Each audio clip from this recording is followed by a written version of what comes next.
You know the vibes. Welcome back to another episode of the Hoop Genius podcast, brought to you by NBA 2K24. It's myself, Momo C, and alongside me, as always, the three-time NBA champion, Mr. BJ Armstrong, to break down another night of NBA playoff basketball. And what a night it was. Let's start, BJ. First of all, how are you doing? I'm so rude. I didn't ask you that yesterday. Let me Oh ask you no, that today. yeah, I'm great, Mo. Thank you for asking. How you doing, buddy? How, Man, how are I'm good. you? I just get so excited with the playoffs. I just go straight from the intro into Yeah, into yeah, you talking do. about the That's fine. games. I But I get it. I get it. We all know you. We all know this is your time of year. This is your time of the year. It's not well, playoff I'm time. glad you say that because usually you say free agency and trades is my time of the year. So I'm Yeah, this glad to be is back on the court now. that's okay. But there was a famous Anthony Edwards quote last summer, speaking of trades and free agency, or before hmm last summer, when the Phoenix Suns acquired Kevin Durant. They asked Anthony Edwards what he thinks about it, and he said, well, they've got Kevin Durant, but we've got Jaden McDaniels. And tonight, the prophecy was fulfilled as the Minnesota Mm. Timberwolves won 105-93 against the Phoenix Suns. And check this out, Jaden McDaniels finished with 25 points and Kevin Durant finished with just 18. Jaden McDaniels was stellar on the defensive end. Let's break down the game because this was a game in which Anthony Edwards only scored 15 points, which is low by his standards, 3 of 12 from the field. But luckily for him, a team high from Jaden McDaniels, like I just said. Rudy Gobert had an amazing performance. And BJ, I'm going to have to hold my hands up and admit I've changed my mind on Rudy. It's 18 points, 9 rebounds, were What? Whoa, superb. whoa, whoa, whoa, whoa! Yeah, we'll Time get out. into Time. it. We'll get into Time. it. We'll No, get into it. We'll get time. into it. We'll get into it. Wait a minute. Time out. Time out. What is this world coming to? It well, it's this, it's credit to the hard work that Mr. Gobert has been doing because, previously people don't like to say this. Previously, he struggled against quicker, faster perimeter players when he switched onto them. But tonight, I watched him get switched onto KD, onto Booker, onto Beal, and give them all sorts of problems. In the pick and roll, they didn't have to just play drop. Now, part of this is because in Utah, his teammates were kind of bad, so they played drop just so that Rudy could clean up their mistakes. And now they've got great defenders on a team. But they were hedging. They were doing all sorts of different things on the pick and roll as well. Shout out to Rudy Gobert, a fantastic game for them. And for the Phoenix Suns, Kevin Durant, 6 of 15 from the field. Bradley Beal, 6 of 17 from the field. Devin Booker, 6 of 13 from the field. It was not a good night for the Suns. The Timberwolves go up 2-0. I've got a few thoughts, but BJ, what was your takeaway from this game? Well, I think it was yesterday we talked a little bit about this game or after game one. I thought the Suns would bounce back. I really thought the Suns had an advantage, especially at the four position with Kevin Durant versus Karl Anthony Towns. That's been the key matchup for me that I thought the Suns, who pretty much exploited that matchup during the regular season. However, I want to give the Minnesota Timberwolves, in particular Anthony Edwards, for stepping up and meeting the challenge. This young man, Anthony Edwards, again, he's an impactful player. He didn't Defensively score. and Yeah, offensively. and tonight I saw another amazing effort by him because he accepted the double team. He was a willing passer. 8 assists. He put his team in position. I think McDaniels or someone had like 20, 25 points. Yep, Jaden McDaniels. Rudy Gobert, I can't recall him. I've never seen him this aggressive on the offensive end. And do you want to know one thing about Rudy Gobert that stood out to me in this game? That was a huge leap from him. His passing, what we call a short roll. So after the big man sets the screen, so Rudy sets the screen, rolls to the bucket. When he catches the ball there, he made some very nice plays. He didn't always get the assist because we Yes, had passed to an assist, right. but his passing out of the screen roll was fantastic. And he got a great assist with Karl Anthony Towns cutting along the baseline, and he hit the little bounce pass to him. That was beautiful. I think this might be the best game I've watched Rudy Gobert play in terms of an all-round performance. He was terrific, and it all started with Anthony Edwards, and he didn't have a big night. The game one, I mean, he was simply phenomenal. You look at the stats, and when he had about 15, 18 points or something. Yeah, 3 of 12 from But the field, 2 of 6 from downtown. yeah, But you look at that but amazing game one, and the Phoenix Suns, their adjustment has to be we're going to have to get the ball out of Anthony Edwards' hands and force the others to beat us. And the others all stepped up. They had what, 6 players in yes, double digits. yeah. So and it all stemmed from Anthony Edwards, and he he was sensational. He made the right plays, he made the right passes, but more importantly, you have to learn how to accept a double team, right? Meaning you got to get the double team, take the double team away, get the proper spacing so you can play advantage basketball 4 against 3 on the other end. And they did that. He did that beautifully. And I was just so happy for him because it was like a clinic on how to make the right play. It's not always about scoring or going into isolation, and that gets the highlights, but you make the right play. And they did a really nice job. I thought Phoenix would play better, but I don't think there's anything they can do because now Phoenix knows that Anthony Edwards is going to do the right thing. They double team him. They made a huge adjustment on the defensive end. So now what can you do? You can't double him and win. You can't play him single coverage and win. So now it was kind of it demoralized the team. Not only that, I think it all starts with the defense. There was a 12-0 run in the third quarter where they put the clamps on the Suns. And that's really what got them. They started the game great. Phoenix got themselves back into it. But it's the defense for me that is the biggest difference maker because, if you can't score the basketball, a team like the Phoenix Suns, in my opinion, their only shot of winning this, because they're not a great defensive team, is to outscore the opposition.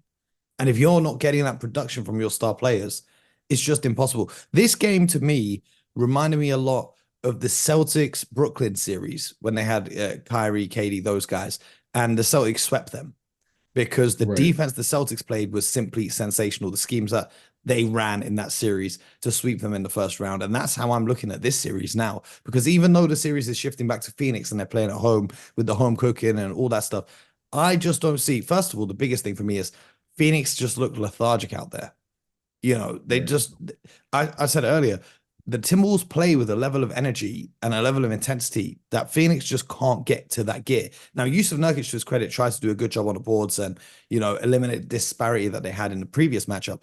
But to me, Rudy Gobert, when he's punishing mismatches, when he's being able to blitz and guard on the perimeter and do all of that, Anthony Edwards, and this is the thing, when you've got Anthony Edwards, Jaden McDaniels, and Nickeil Alexander-Walker on the floor, those are 3 elite perimeter defenders as well.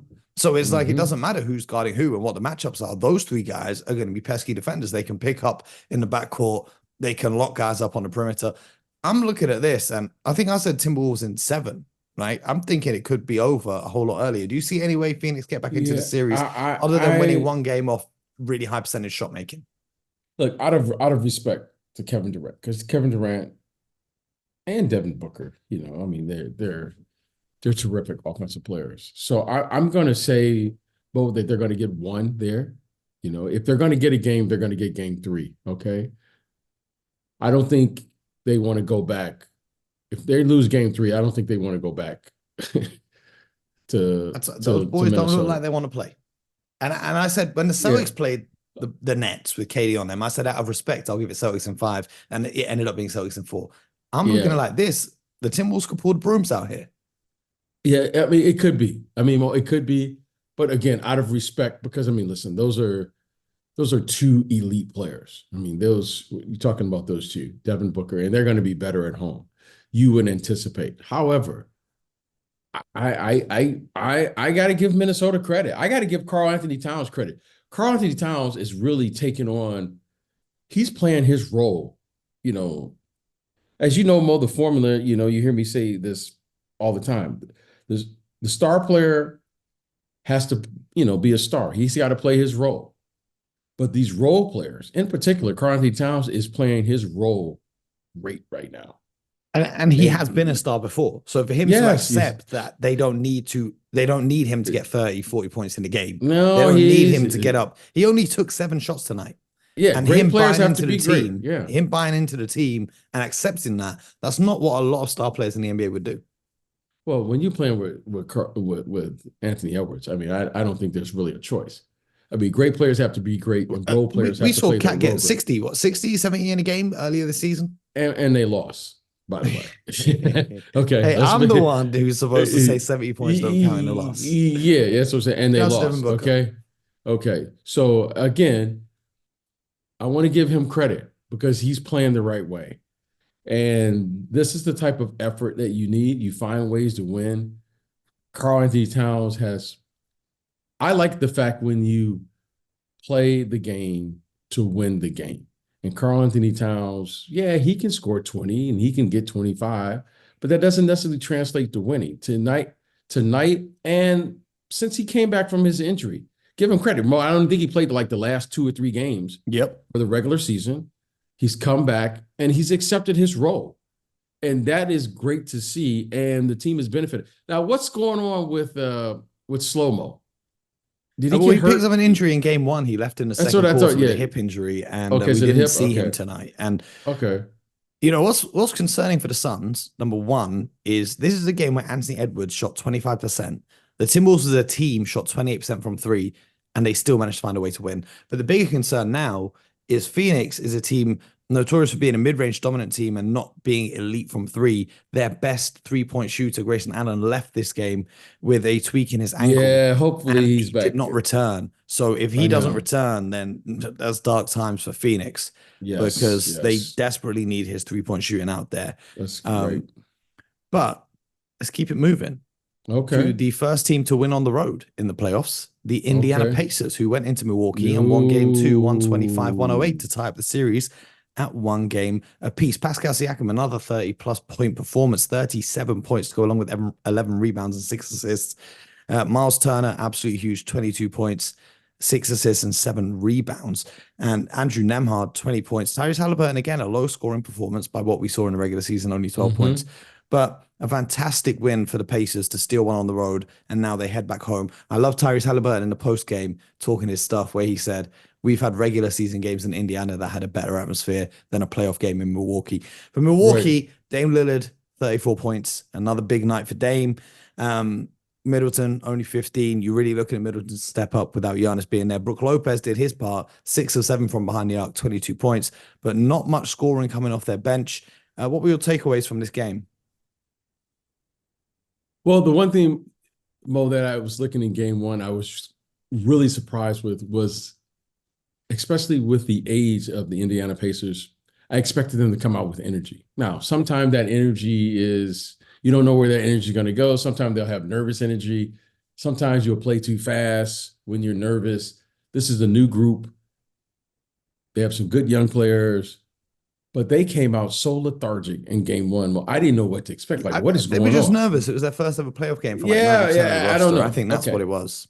So I really, I thought at the beginning of the series, when you look at the teams on paper, you say, you know what, this team can play fast, they're athletic, they have a lot of youth, age, they have depth, so forth and so on.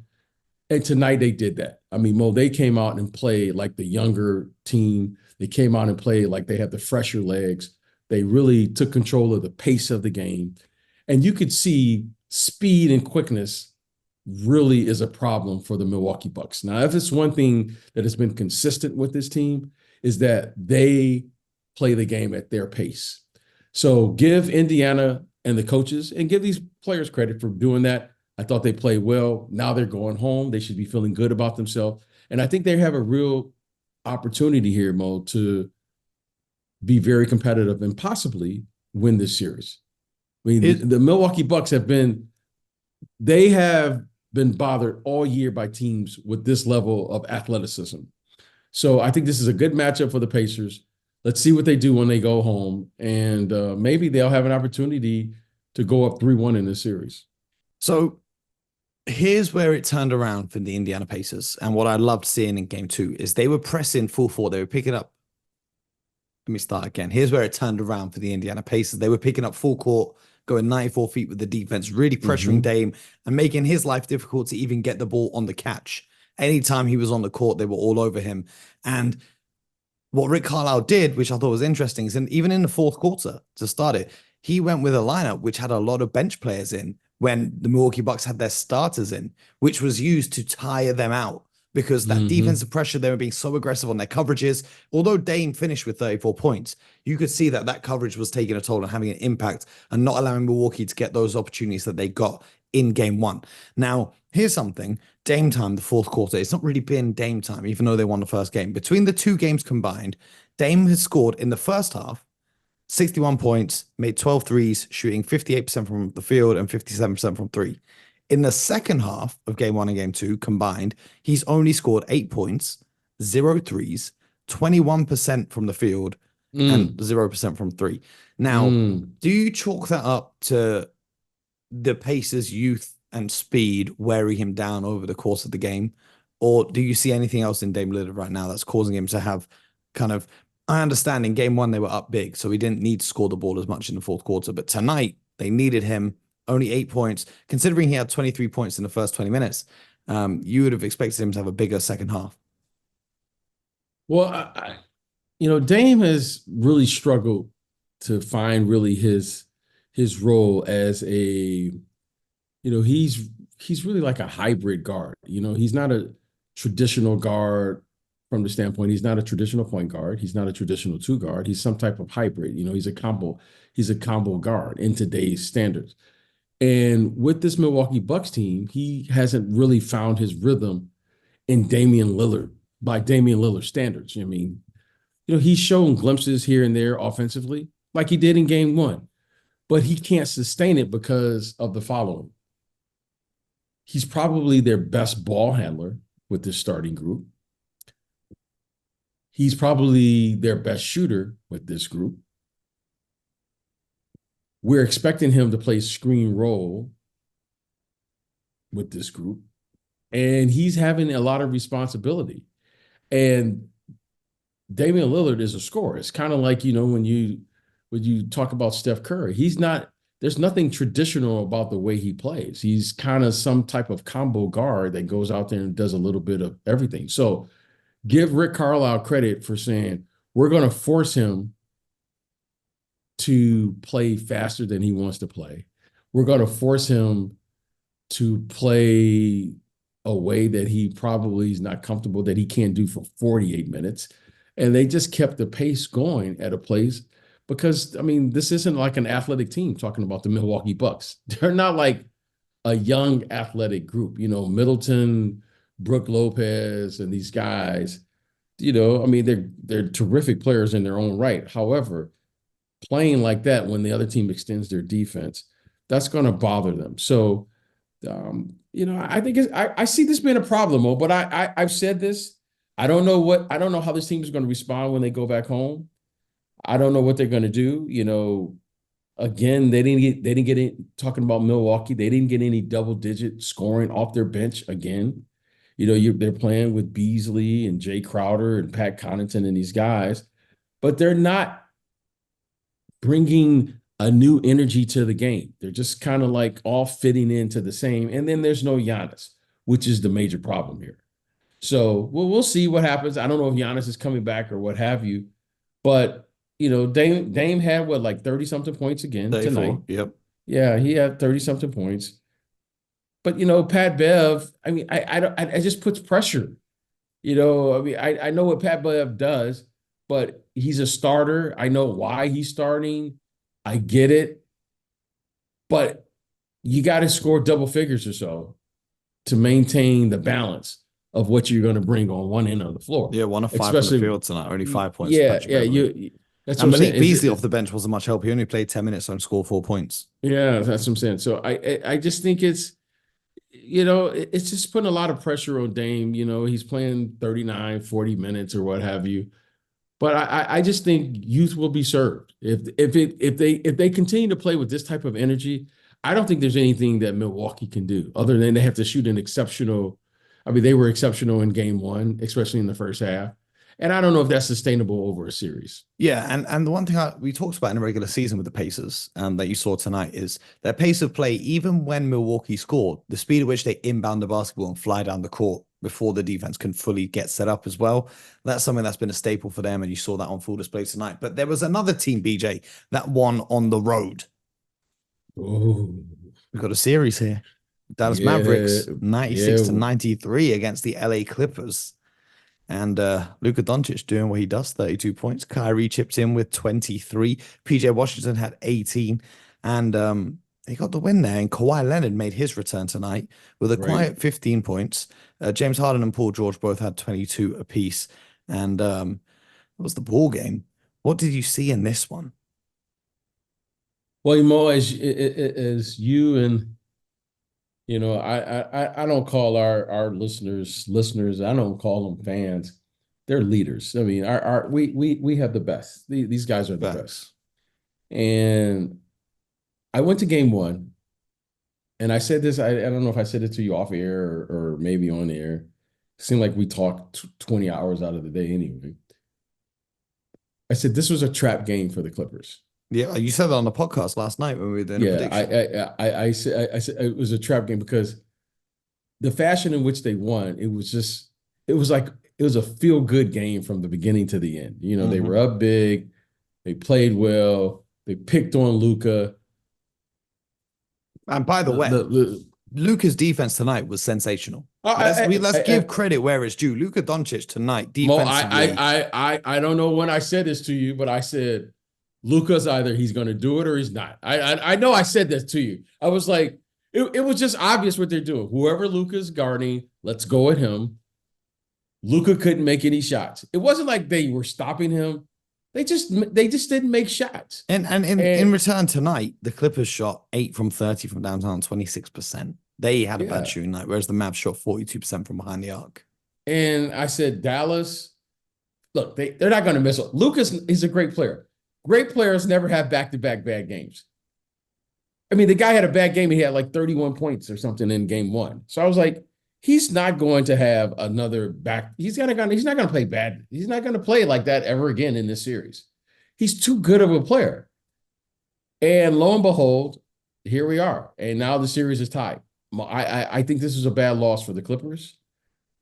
I think now, it's one thing about Luka, I will say, when he smells blood, he's going for it. I mean, He's a killer. he's gonna go. And tonight, he made a couple shots tonight. Mo, those, I mean, listen, it was great defense. It was just superior offense. He's just a superior offensive player. Yeah, I mean, it's just especially down the stretch. That yeah, 1-3 that he yes, hit was unbelievable. yeah, that was just it's incredible. So for this one, Zubac, who had a great game in game one, got into some early foul trouble, so we didn't see him too much. Then Mason Plumlee came in for him, and Luka just went at him, made sure he was involved in the screen roll every time, and basically scored at will against him. One thing that I thought worked really well for the Mavericks, and when this works well, they do tend to win, is when you have Maxi Kleber hitting shots from downtown. He went 2 of 3 from behind the arc, and PJ Washington 3 of 4 from behind the arc in the fourth quarter, especially. He was fantastic. But when they went with that front court, because Daniel Gafford went off injured, he only played 9 minutes tonight. Daniel Gafford had some sort of injury. I don't know what the injury is. I don't know if he's going to be available for game 3. But obviously, he's a huge part of their team. But without him, the rest of the team being able to step up, Derek Lively came in and he was very solid in his minutes. So the Kleber Washington front court was really a turning point in this game when they were knocking down shots. The Clippers on the other side, they did a good job in this game, kind of double teaming Luka, getting the ball out of his hands, making his teammates go up against him and win. But then you've got Kyrie Irving, you've got these guys who are hitting their threes. It becomes very difficult. And the one thing that stood out to me when I started watching this game is Luka Doncic had 2 blocks in like the first couple of minutes. And I was like, okay, I think the Mavericks are going to take this one. If this is how he's turned up for today, okay, we're going to have a tied series after this. You watch the most random things, So do you want to see, like, I have random stuff. I make notes during the game. So I have Clippers first bucket. They put Zubac on the post, and they had Paul George curling off a Zubac post up to get a layup in the paint, unguarded, because they threw 2 at Zubac in that situation. These are the kind of things I like to watch. We should do more watch along so that the audience can enjoy these. I enjoy those. We should definitely do some more of those. I will be on TV this weekend for the Clippers and the Mavericks game 3 on Sunday. Oh, beautiful. They did make the call. They said they need me back. And they sent the bat signal. They sent the bat signal. They did. They sent the Mo signal up in the air. I will be back there on Sunday for our UK fans. Nice. It's nice early on the BBC Sport. I don't know what BBC channel it will be, but it'll be somewhere on iPlayer. You guys can check that out. But BJ, it's that time. Let's predict tonight's matchups. Okay. First one, Miami versus Boston. Eric Spoelstra's had some time now while his players were out in the club to tinker with his tactics. What did you just say? You heard me. They were where? I said this yesterday. I'll say it again. They were out in the club. Oh, wow. Okay. Well, sources say, Mo's sources, I haven't heard that, Well, Allegedly, let's see if allegedly. their rest and relaxation has I sparked them for I tonight's game. don't. Jimmy Or Butler's not playing. I don't think there's anything they can do. Celtics. I think okay, Celtics big again. okay. Now here's the interesting one: Pelicans, OKC. You know, I'm going to say this. This series kind of reminds me of the New York Philadelphia series. Philadelphia could easily be up 0-2. I mean 2-0. Mm-hmm. I mean, last night's game, they did everything except win the game. I'm going to say that I'm going to pick the Pelicans just like I picked the Sixers because this is a very evenly matched game. These teams are evenly matched as far as what they can do, what they can play. They kind of you have this one matchup that clearly is in favor of New Orleans with Valanciunas and Chet Holmgren, and they're going to have to figure out how to do something with that. So I'm going to say the Pelicans. And the only reason I'm saying that is because they showed you that they have the ability to do it. Now, you're at home, you want to get the home cooking. You do not, especially if you're a young team like OKC, you don't want to go down to New Orleans 1-1. See, I've got the Thunder winning tonight. I mean, the reason being is the Pacers Milwaukee series, right? You saw the nerves that the Pacers were playing with in game one. The Thunder had similar nerves because they had that stretch in the fourth quarter where they couldn't score a basket, and they were very lucky to win game one. But I feel like game two, they're going to come in, they're going to play their style of basketball. They'll be more confident, they'll be more prepared, and they'll have a little pep in their step after going up 1-0. And that's why I'm picking the OKC Thunder. I mean, listen, they've played terrific all year. They really have. OKC. I mean, deep down, I want the Thunder to win. But I got to respect this team. I'm going to say I'm going to say this because I think he's a great player. Brandon Ingram is not going to have a back-to-back bad game. I expect Brandon Ingram to come out and he's going to play well, but I also expect Shea to come out and have a bigger game too. Okay. I just think right now they've had a couple of days. I think the big fella just has too big of an advantage in this series that they're going to have to do something because if Chet Holmgren gets in any type of foul trouble or anything, I don't know. And it seems like coach doesn't have any confidence in his bench to go play big. I have a message. And you can't play small. And I'll say this, and you can't play small against Valanciunas. I have a message for Coach Willie Green. Please trust in Jonas Valanciunas. Force the refs to make the call. I want the first 5 possessions of Pelicans offense to be Jonas Valanciunas post-ups on Chet Holmgren. And until the refs start calling an offensive foul for him being too strong, I want you to run with that. Do what the Clippers did in game one. That's what I want to see. That's what I see. I just think, look, if they can establish that part of the game, okay, because Valanciunas plays with force. Mo, I love bigs. I love the big guys. I'm going to feed the big fella because if big fella is scoring, he's going to rebound. He's going to take good fouls, set brutal screens. He's going to do all the little things that this Oklahoma City team can't counter it. They can't play a physical game. You might have to call Biz, tell him to be ready. Well, Biz, listen, I know Biz can, but there doesn't seem like the coach is going there. So I'm going to play a scrappy physical game. I want to turn this into basically a street fight. Mm-hmm. Okay. And I'm that favors an 80-point game for both teams. That's what I'm trying to see. I'm trying to turn this into gravel. That's what I just think they have the ability to turn this into like a grinded out game because the Oklahoma City Thunder can't play that style. They can't play that brand. So I think if they could do that, I think the Pelicans have a wonderful opportunity ahead of them. But I want this Oklahoma City Thunder team to play well. I must admit, I'm biased to the Thunder, But I'm really, really concerned. I'm concerned because I don't see any answers for the big fella if he gets to cook it. If he does one of those 2015 games, Mo, I think there's no way that they can win the game. Well, I hope Willie Green is listening to the podcast. That's all I will say. But appreciate you as always, BJ. I hope you guys enjoy the show. Make sure you tune in YouTube, Spotify, Apple, wherever you get your podcast from for your daily dose of NBA updates as we're here all playoffs long and beyond. Shout out to everyone in the Discord as well. We had some good conversations during the game, so make sure you guys join that. The link is in the description. And you know, Mo, I want to say this. You know, the leaders and I want to appreciate your wonderful comments about Rudy Gobert. I just want you to know that. Man, I thought you were about to tell me. I thought you were about to tell me Adam Silver called you and said, "Tomo, thank you for staying up until 7 a.m. every day to give the fans in Europe the best daily podcast available, the only place where you can catch up on everything you need to know about the NBA in one place on your way to work or school or in the gym." Absolutely. But the leaders and I want to personally thank you for your 180 on Rudy Gobert. I mean, I can't give credit where it's due. I hold no biases.